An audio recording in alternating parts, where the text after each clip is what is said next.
Welcome to this Airmic webinar, which is being hosted today by Julia Graham, Deputy CEO and Technical Director at Airmic.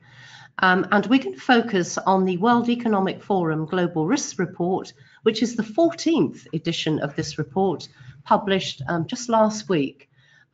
The presenter for today, Richard Smith-Bingham, has been involved in the development and drafting of this report. So I'm delighted, Richard, to welcome you to lead this webinar for us. We're going to take about half an hour.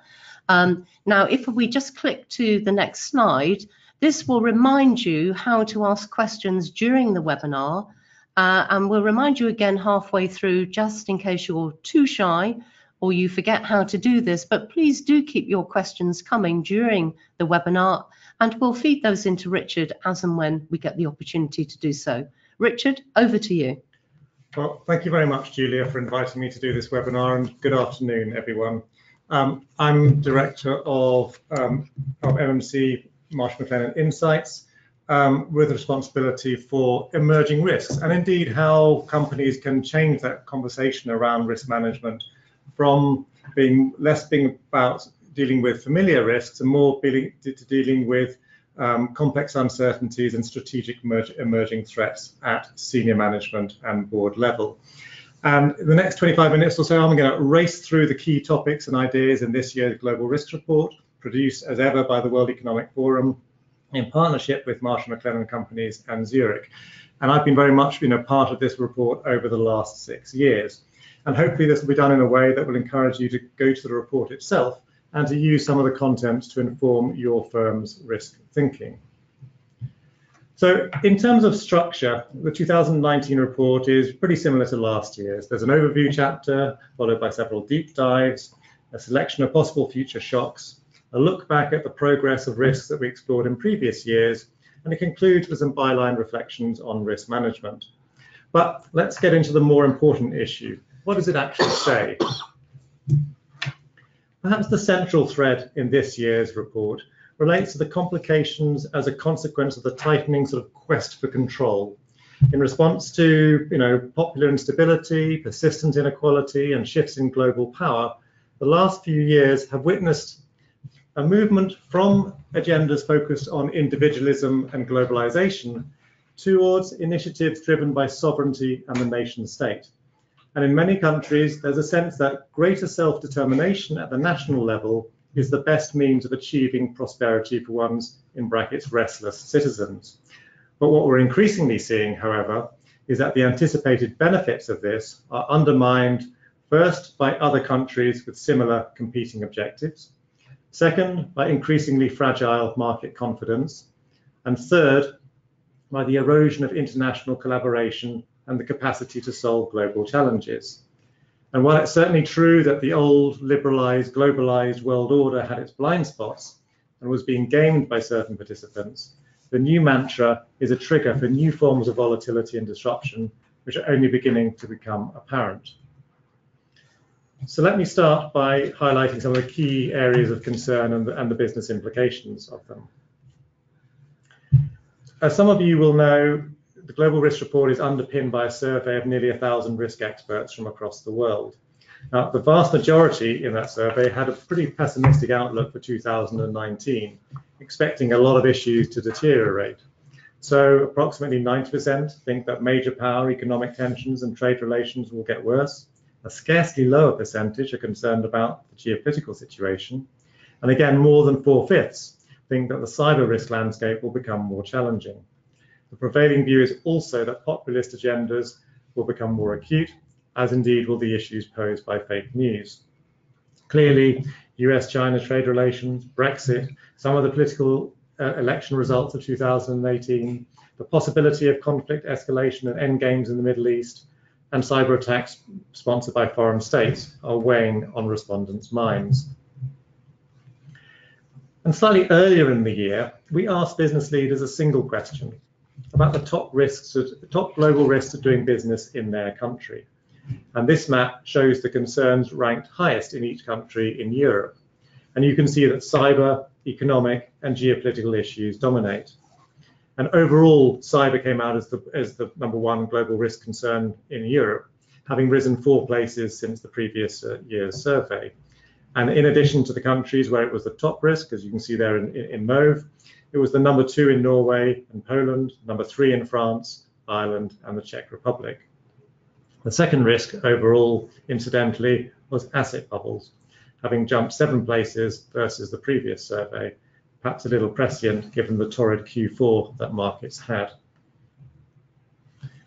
Indeed, looking at the global picture, business leader concerns in Europe are echoed elsewhere.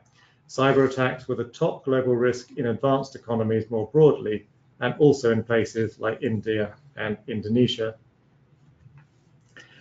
And I think these macro concerns affect firms in a variety of ways.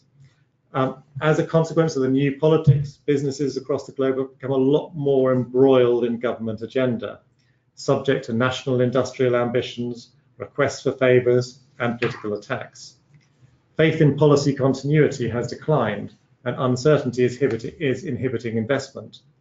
And the deployment of tariffs and other geo-economic levers are skewing the dynamics of global trade and, in due course, industrial operations. I think for multinationals in particular, it means an unclear regulatory environment, trade challenges, tougher local competition, whether from national champions or SMEs, greater friction and cost in supply chains, difficulties in moving talent between different regions, and lower predictability about the returns on foreign investments. Concerns about expropriation risk and the repatriation of foreign earnings have rocketed. It's becoming ever harder for the bigger players to replicate the business models and successes that they enjoyed over the past couple of decades.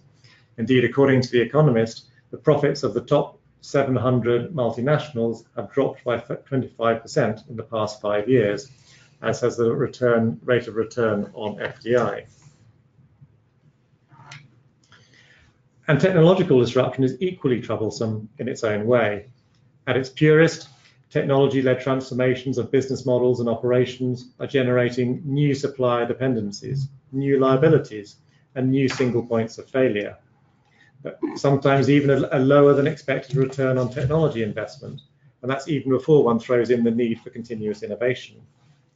But other challenges are equally destabilizing, namely disruptive competition from the big platform players, which are increasingly eroding companies' most profitable business segments or giving rise to hostile takeover bids. New constraints on foreign technologies and investors to meet national security concerns, which may require supply chain adjustment, and surprises in the constantly evolving cyber threat environment against the backdrop of a rapid embrace of the Internet of Things, which of course demands ever larger cybersecurity efforts, which may be undermined by the expectation of 3.5 million unfilled cybersecurity positions globally by 2021. And of course, when we were launching this report, a year ago, there was a pretty positive buzz about the global economy as a whole. But the last 12 months have seen a progressive sort of bifurcation of performance between countries, with the US doing best, some emerging markets a bit volatile, and Europe pretty flat, until a painful December for markets across the globe after a weak Q4. Perhaps that market reaction was overdramatic, and there has certainly been some bounce back since then, but it's an indicator in itself about increasing concern. The US-China trade dispute is clearly some way from being resolved. There's discussion around a significant slowdown in China. Uncertainty about Brexit has become prolonged, to put it mildly, and the big forecasters are downgrading their projections around global economic growth. Few are talking about a widespread recession for 2019, but an increased liquidity squeeze at a time of weaker growth may put pressure on corporate investment plans, as well as earnings performance and other metrics. Now, in this next part of the presentation, I'd like to flag up a few of the cross-cutting ideas within the report.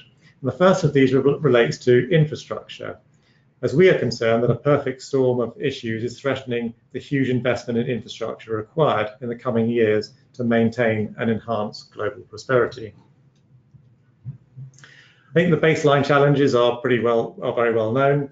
We need to improve or replace old and degraded infrastructure, power stations, roads, etc. We need to make critical infrastructure more resilient to disasters, both to natural catastrophes and also to cyber attacks. We need more infrastructure to keep up with rapid economic and population growth. Take India, for example, with the 10 fastest growing cities in the world. And of course, we need new forms of infrastructure that leverage the opportunities provided by technological advances, that respond to the changing needs of modern society, and also support national commitments to reduce greenhouse gas emissions. An analysis suggests that the world needs to spend about $97 trillion on infrastructure by 2040. On a sectoral basis, 2/3 of this is required for roads and electricity. On a regional basis, over 50% of the need relates to Asia, with 37% for the Americas and Europe combined. Now, the same analysis suggests that over the same time period, cumulative investment in infrastructure is expected to be only $79 trillion, leaving an investment gap of some 18 trillion. Now, to close this gap, average annual global infrastructure investment needs to increase by more than 23% a year. However, for roads, ports, and aviation, the shortfall is in the order of 25 to 30% versus need. Similarly, on a regional basis, in the Americas, the anticipated shortfall is nearly half the need, with the investment gap in the US alone amounting to $4 trillion. That's the investment gap, not the total sum. And I think it's worth remembering that infrastructure adequacy intersects with multiple global risk issues: economic stagnation, persistent inequality, and therefore societal instability, carbon emissions, cyber attack impacts on critical infrastructure in particular, and indeed natural catastrophes as well. So what can be done to ensure that this infrastructure investment need is met? First, we need a lot firmer action on resilience. This includes continued and improved information sharing between governments and industry on threats to infrastructure such as cyber, so that key vulnerabilities can be explored and addressed, including down supply chains, which is a particular area of focus at the moment. Second, greater government efforts to improve project bankability, something highlighted by Hitachi pulling out of the Anglesey nuclear plant project last week. There's no shortage of capital available, but projects need to be sufficiently attractive to investors with other options. And this requires governments looking afresh in two different areas. Firstly, helping to de-risk opportunities to give investors comfort on the returns over the long term. And second, by strengthening the catalytic role of public finance, perhaps monetizing existing assets in order to be able to invest in new infrastructure. And Australia has some very good examples of this. And third, it's going to be increasingly important for investors and providers to negotiate the new geopolitical and geo-economic realities. In other words, the buy or make local agenda in different countries, shifts in preferred investor and supply countries due to complex bilateral deals and political hedging arrangements that different countries are developing. And of course, those deepening security concerns around foreign technology deployment in critical infrastructure. And Richard, just to ask a quick question there, we've got a question coming up as to whether or not people will get a copy of these slides. I think the plan is not to distribute these, but we can consider whether or not we can put the webinar online. And we may even ask you back if you're willing and able to do a repeat performance in a few weeks' time. That makes absolutely, Julie. I'm very happy to come back and do a repeat performance around this, and I hope that will be helpful for those who are unable to make the call today. Thank you.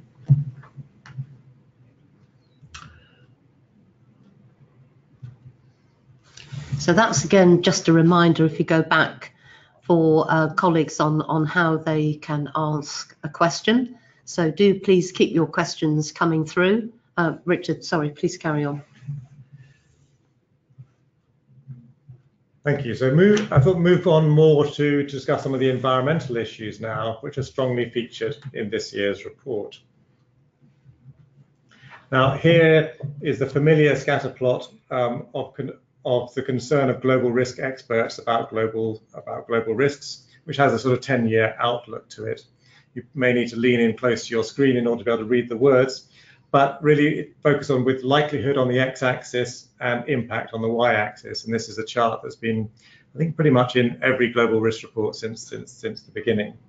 And I'm really using it in this instance to highlight the cluster of environmental risks in the top right quadrant, where they have increasingly been in previous years. Now, of course, 10 years ago, it was much more the blue risks, the economic risks that were up there.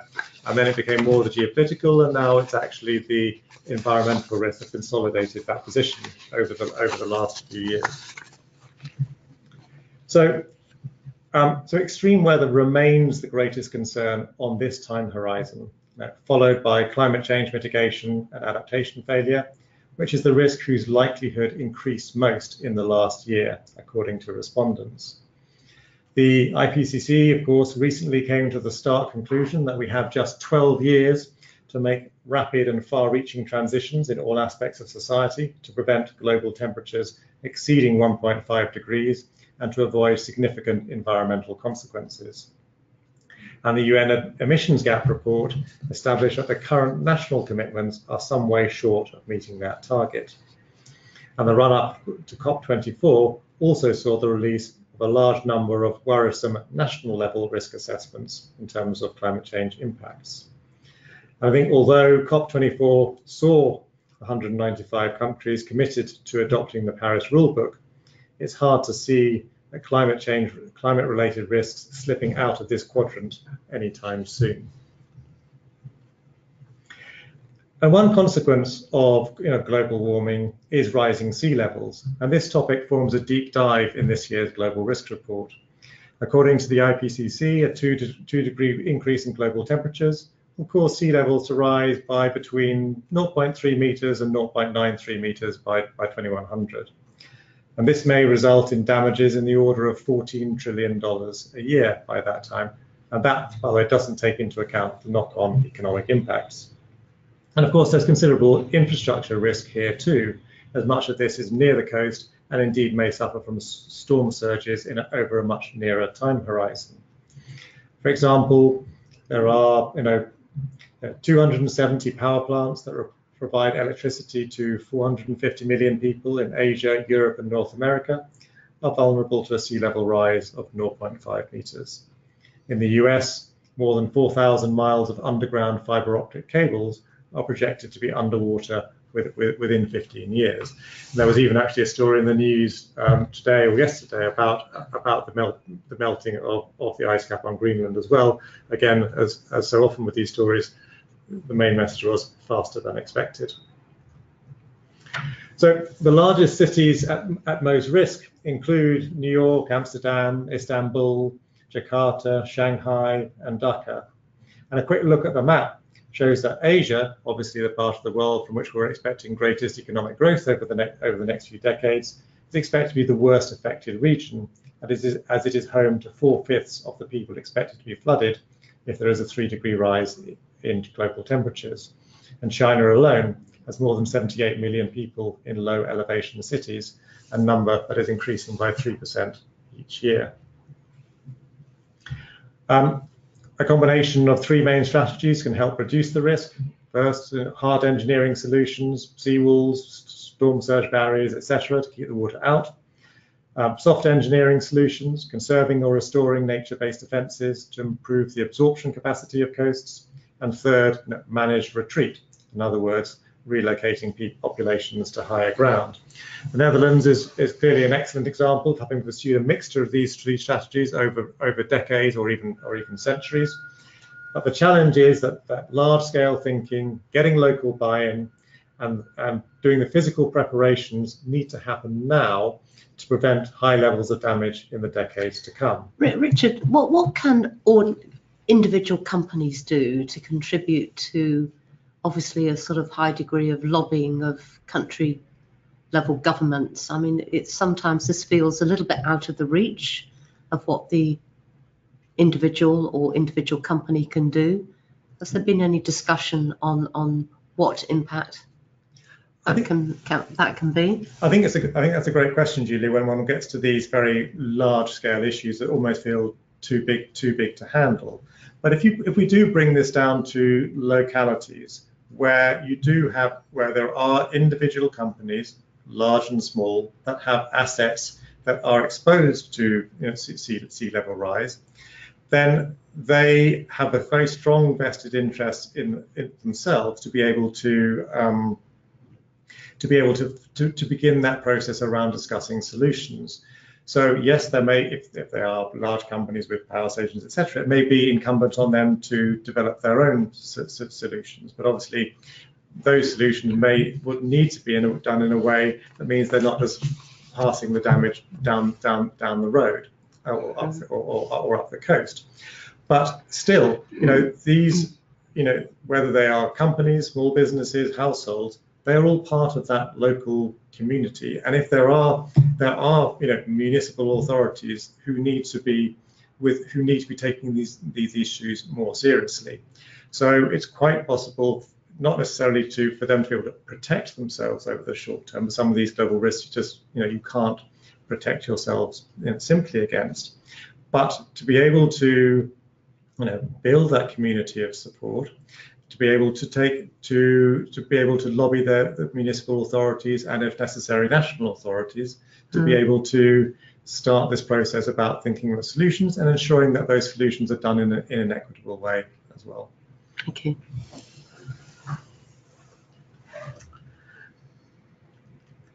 So, moving into the final thematic deep dive, usually the Global Risk Report examines issues from a global, systemic or institutional lens.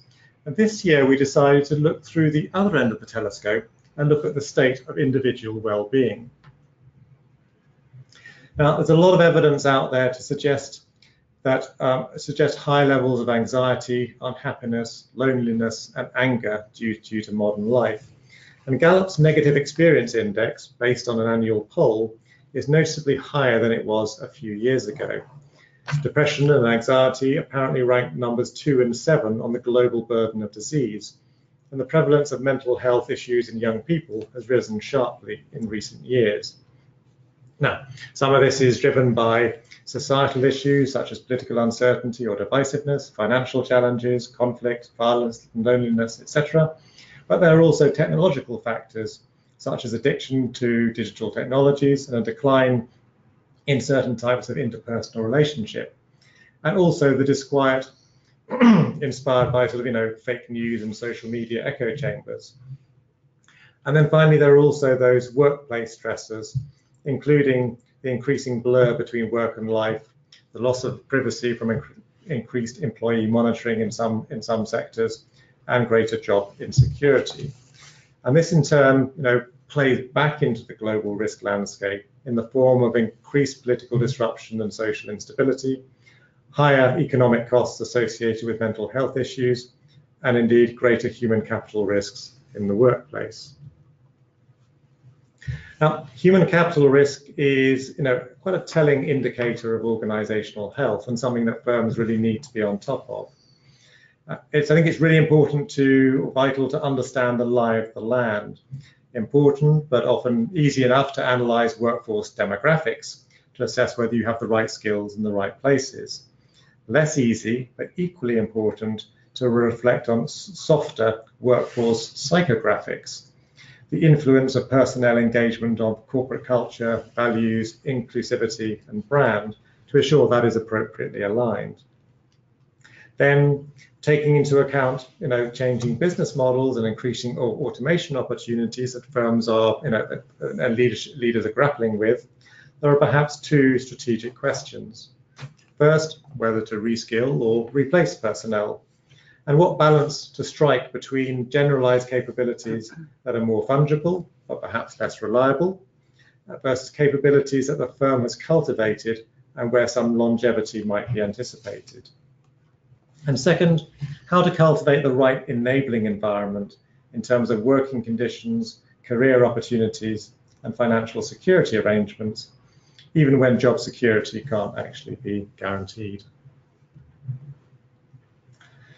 So I'd just like to move to some more final thoughts now to wrap up.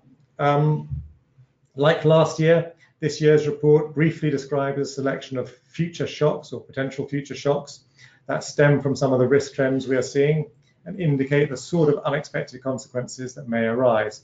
They're not predictions, they're merely there to encourage what-if thinking. but they're interesting and provocative nonetheless, and I sort of encourage you to check them out, and maybe even to develop those versions that are more specific to your own particular company and industry. Now, I started this presentation by talking about the desire for control that is driving some of this sort of risk agenda, and I'd like to sort of finish by sort of playing that back into the into the world of risk management. There's of course no firm or companies, individually or collectively, can control global risks. You can't stop them, from happening. It's like you can't stop sea level rise. So companies may find it useful to weigh up three different types of approach. The first involves sort of building preparedness by codifying responses to strategic crises in the form of a playbook, asking up front, how attuned can we be to certain fast-moving events? How do we know when things are past acceptable thresholds? How fast can we move in a crisis? This is the sort of rapid response approach and is suitable for some type of issues. The second looks to establish more broad-based resilience measures, sort of asking what generic levers can be deployed that will mitigate a broad range of risks? How can they be pulled together, ramped up and wound down? This is the sort of cover your back to some extent approach. And the third involves engaging in sort of more fundamental strategic adaptation, asking sort of how do the options relate to our core competencies and market opportunities to derive competitive advantage? When is the optimal time to shift, and how will shareholders regard that change? So that really sort of ends the presentation on the global risk report this year. Very much encourage you to go to the reports and see how you can use the information within it. For more perspectives on global challenges, emerging risks, and how companies can best grapple with them, feel free to browse through our new Marsh McLennan Insights platform, launched last week and collating the best thinking from across our firm on key issues, both emerging risks generally and broader issues to do with infrastructure, healthy societies, climate change, and emerging technologies, and a bunch of other things too. Or indeed subscribe to Brink, which publishes a new article on risk every day, and a large majority of which are from sort of external rather than internal sources, i.e. non-MMC sources. So those are a few additional resources to think about. Thank you, Richard. And we laid down a bit of a challenge at the launch of this, delivered by Marsh and Zurich last week, that we'd really like to try and understand what any outcome from the meetings at Davos will be this week. We know that the risk report fuels some of those conversations, albeit it's not the focus of meetings at Davos. But it'd be really great picking up the comment about what difference can we make to see how the report was received and what sort of discussion it fueled, and hopefully that there may be some actions or points that we could share with our members that come out of those debates. I think that was a great point you made there, Julia. And I think the what I can tell you is, sadly, well, not sadly, I'm in London with you at the moment, but sadly I'm not in the snow at the moment. But what I can tell you is that actually the report is generating quite a lot of conversation and a lot of media interest at Davos as well. So I think there should be some interesting discussions around that. How that will translate forward into initiatives and commitments, I'm not quite sure, but it was a good point to see how we can better track that over the months to come. Well, we will certainly follow that through, and we'll feed back to our members. Just a couple of other things for members online to note. We are running a webinar on the Edelman Trust Barometer on the 27th of February. That's going to have a particular link to this report, particularly in the areas of popularism and the use of social media. So do look out for that, 27th of Feb at 3 o'clock. And the Fast Track Forum, which is running on the 2nd of April, has got quite a big flavour of human capital and well-being on the agenda. And that's not accidental. We haven't chosen it particularly because it was in the WEF report, but certainly we're picking up from members that this is a big ticket issue. So a number of the workshops and plenary sessions there are very much focused on that area. So please, for those interested, do put those dates in your diary. We'll also broadcast a repeat of this webinar, so watch out for that. And on that basis, Richard, I'd just like to thank you very much indeed for being here at Airmic today. Thank you to everyone who dialed in to the webinar, and we'll be in touch with you and follow through on the actions that we've agreed. Thank you.